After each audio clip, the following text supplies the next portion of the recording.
Thank you. And also, I would like to take this opportunity to welcome Mr. Senzo Mbatha.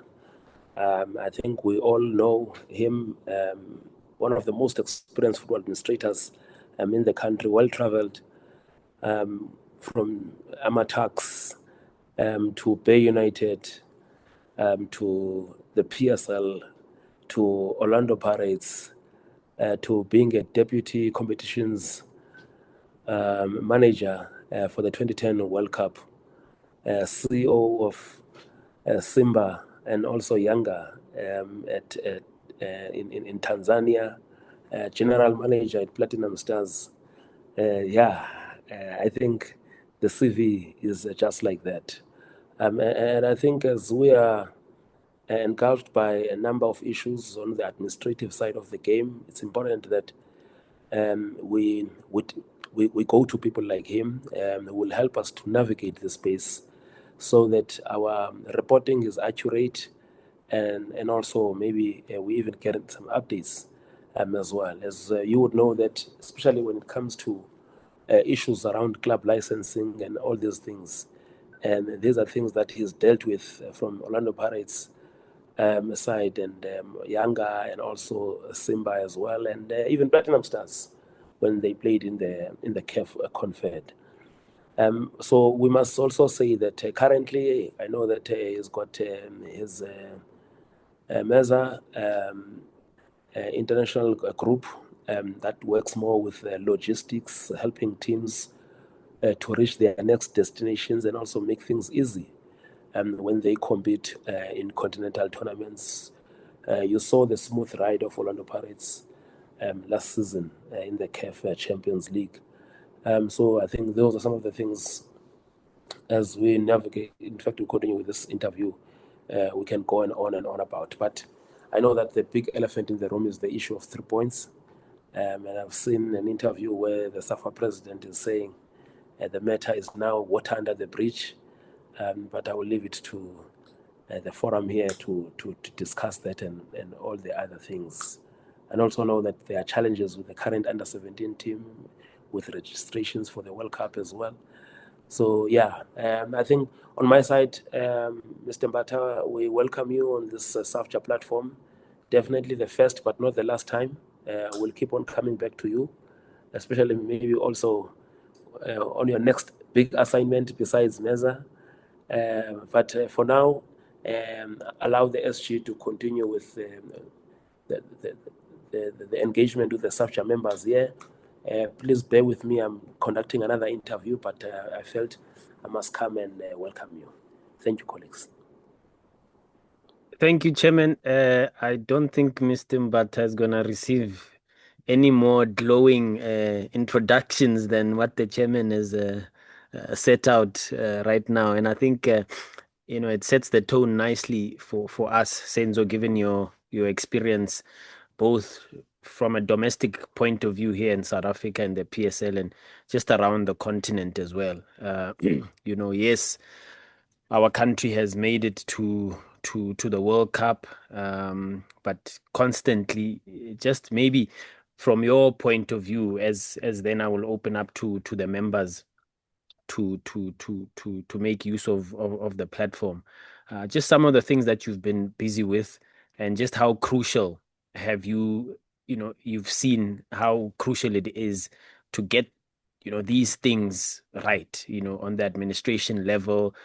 Chairman mentioned, we were with you in Cairo when Orlando Pirates had traveled there as well. Your experience working in Tanzania as well. Just what have you picked up in terms of the administration? Just it's a crucial role. People might see these things as behind the scenes, but when they matter the most, the ramifications are catastrophic, if I can use those words. Thank you. The platform is yours, sir. Thank you very much, SG. Didn't know that in your group of channels, there's SGs and there's chairman. So thank you very much. Firstly, from the chairman for welcoming me. Thank you very much for the kind words and introductions. Yes, I can confirm that I'm now on my own and trying to contribute to the sport as well through my consultancy firm, which is Menza Group International. Really, there's nothing special, so to say. I mean, it's something that I've done throughout my life as a sports administrator. So I've put all the experiences, put them under one roof, and providing a service to those that need it. So there's a website, there's social media platforms where I can be followed in terms of what we do. Coming back to your question, I mean, without administration, we can't have a match. I think it's as simple as that. You know, without the proper administration, we cannot have a match. So it is very, very, very important to have a very sound administration to ensure that our teams can perform on the pitch. I mean, over the years, I've coined the phrase that what is our job as administrators exactly in these teams or in these organizations that we are operating in. Our job is straightforward. It's to provide a conducive environment for teams to operate. I mean, by teams, we mean the team itself, the players, the coach, the physios, the doctors. You know, what is that environment? Is to make sure that they get to the destination on time, they get best available training facilities, they get best forms of travel. I mean, you have a domestic match on a Wednesday in South Africa. On Saturday, you're expected to be in Lubumbashi for a national team duty or a tournament. I mean, it is our job for behind the scenes as administrators to make sure that everything just runs smooth. You know, so we need to be on top of our game. We need to understand what is happening, and we need to be just abreast with the environments that you're operating in. So, being somebody that has been around for some time and has worked in different environments, I think it's something that I've mastered. It's something that I understand and understand the importance of really ensuring that we create an environment for our teams to prosper. I think I will end it there, SG. Yeah, there'll be obviously questions. Colleagues, you can start raising your hands and I will go through some of your requests to put through to Mr. Senzo. But while we wait for more hands to come up, um, in these World Cup and CAF qualification processes, we've also seen it's not just a Bafana thing or a South Africa thing. We've seen Equatorial Guinea also go as far as the Court of Arbitration for Sport over the issue of an ineligible player. As the chairman was saying, our SAFA president says because we've now qualified for the World Cup next year, it's water under the bridge. But I'd just love to hear your opinion about these things. Is it really water under the bridge?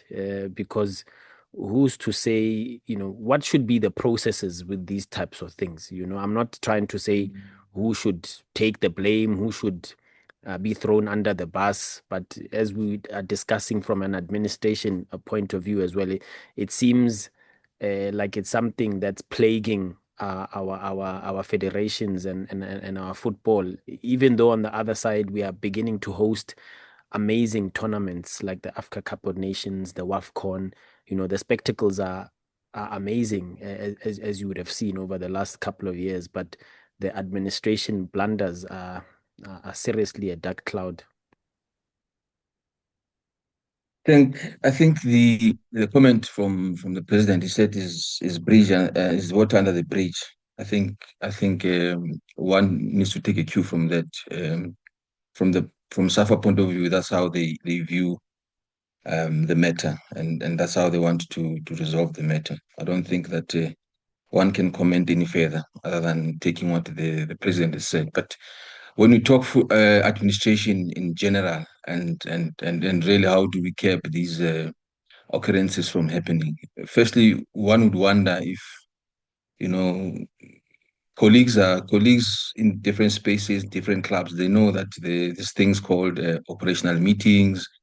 There's things called planning meetings and things like that. So really, we need to be on top of our game as administrators. I'm not saying that mistakes don't happen, but certain mistakes really can really cost you your life. You get into a wrong plane and then you end up in Lubumbashi as opposed to be in Cairo. That can cost you your life because it means you didn't do your job properly.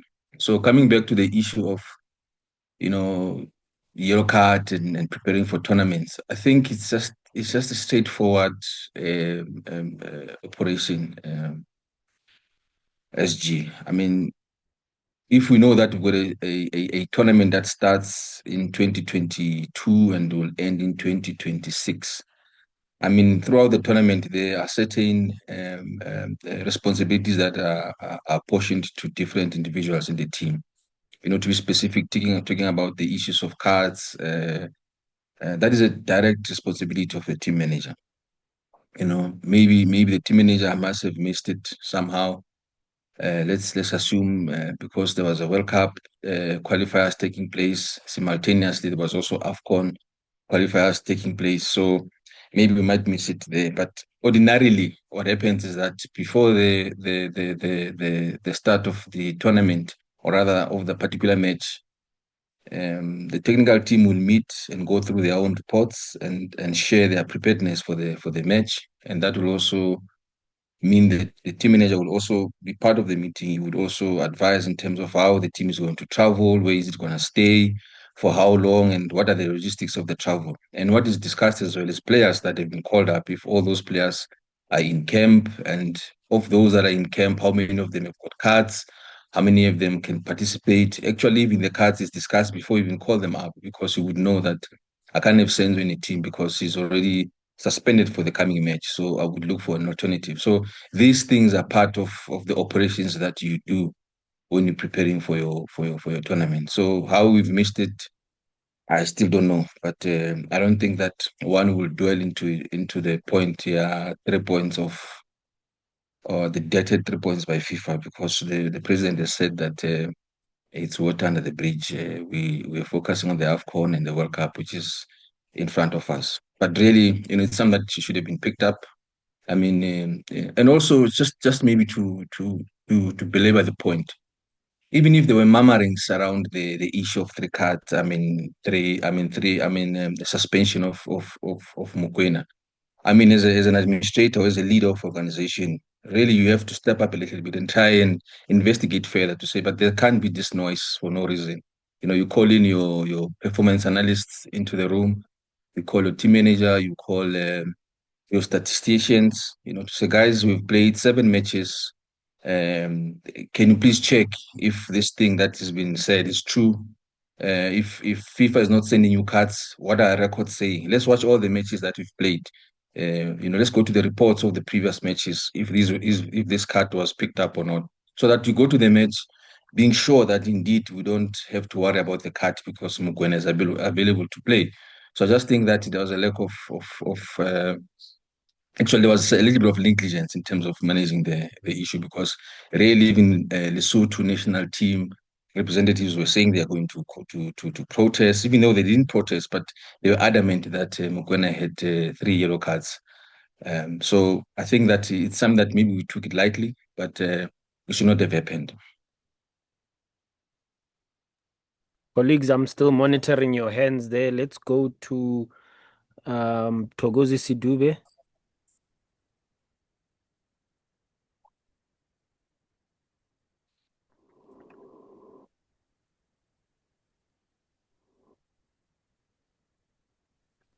Hello, am I audible? Yeah, I can hear you. Senzo, can you hear him? Oh, Yes, I can. okay. Greetings, Mr. Mbatha. Thank you so much for just affording us this time to speak to us. I think my question, takes you back to young Africans. I think before you took over as CEO, I think the club struggled a bit financially. But there's something that interesting that you guys did. If I remember very well, it had to do with the fans registering and the club sort of getting revenue from fans. Just want you to tell us how that worked, and do you think the same model would work for South African clubs like because there's a number of clubs in South Africa that struggle, financially. Just maybe if you can take us through how you guys were able to get fans involved and also sort of contributing to the financial sustainability of the club. Thank you for that, Togo.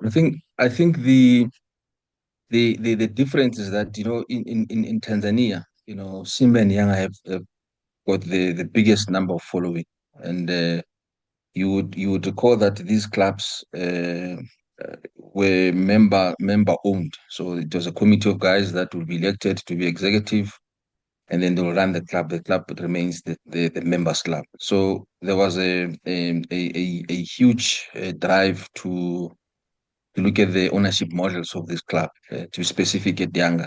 And that's when we got involved, a research company from La Liga to assist us in the ownership model of the club. And then we come up with the investor member ownership model at the club.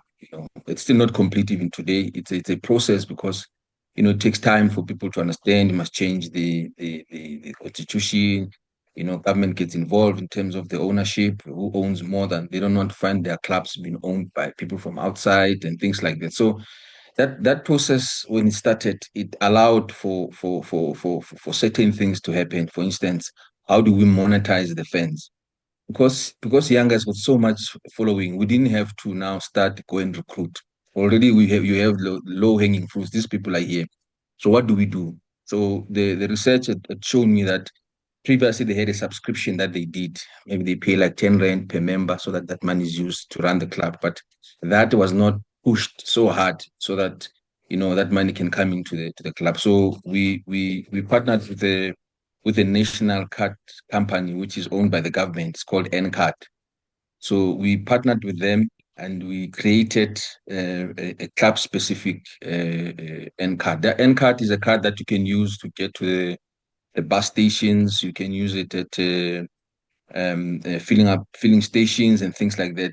Even at clinics, it is a government money card, so to speak. So we partnered with N-Card and created a younger members club. So we also had an app which was a tool for us to have members registering into the system. So we already had numbers, but we just didn't have a system to ensure that these members can subscribe. So we professionalized that. We had N-Card involved, and we had our technicians to create an app for us. So we had many people coming into the platform and registering wherever they were. Just go to the platform, use an N-Card, you wait for a month, your card is delivered to you. So the idea of having cards back in Tanzania as a younger member, it's a very prestigious thing to be carrying a card with your face and the logo of the club and showing that you are a member of the organization. So that worked well for us. We reached the entire country. Because everything was on the mobile. So it's I think in the first 3 months of introducing the membership card online like that, we raised about 486,000 USD in the first 3 months. So it was a big success, and of course we carried on. We started really making money out of the membership of the cards. I mean, I remember a very nice slogan that we had, that you don't become part of our groups, you don't discuss our club if you don't tell us what is your membership number. So that also pushed members to really register and be part of their club. And also I must mention that in Tanzania, cell phone and social media and everything that has to do with a phone, it's something that is very big. So it also assisted us because everybody's on the platform, everybody's is on Twitter, everybody's on Instagram, everybody's on WhatsApp. So it really made our life easier because we could communicate through those platforms. And I'm very proud to say that they are continuing with the program. They've also made some improvement on it. So it's one of the important pillars in terms of the revenue at that particular club. Oh, just to finish the question, Togo. Yes, I think it can work in South Africa, but you see, the difference here in South Africa is the manner in which clubs, the ownership of the clubs. It will take a club themselves to agree that this is the direction that we want to take. Do we really want people to be part of the decision making in our club? By so doing, then we'll allow them to invest in that particular way and be part of us. So it has to do with individual clubs, but it could still work in South Africa. Thanks, Mthokozisi. Thanks, Senzo. Tepang, you want me to read it out for you, or are you in a position to unmute and ask yourself?